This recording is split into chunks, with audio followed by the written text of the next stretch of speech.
AP deputy CM Pawan Kalyan Prakasam జిల్లా మార్కాపురంలో పర్యటిస్తున్నారు. పలు అభివృద్ధి కార్యక్రమాల ప్రారంభోత్సవంలో ఆయన పాల్గొన్నారు. మార్కాపురం నియోజకవర్గంలోని నరసింహపురంలో 12 ఎకరాల్లో 1290 కోట్ల ఖర్చుతో అతిపెద్ద తాగునీటి పథకానికి పవన్ శంకుస్థాపన చేశారు. ఈ పథకం ద్వారా 10 లక్షల మందికి తాగునీటిని అందించేలా అధికారులు ఇప్పటికే ప్రణాళికలు రూపొందించారు.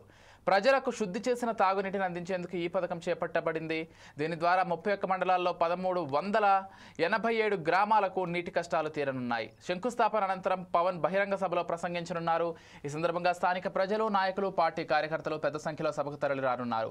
పవన్ కళ్యాణ్ పర్యటన నేపథ్యంలో కార్యకర్తల్లో ఉత్సాహం నెలకొంది.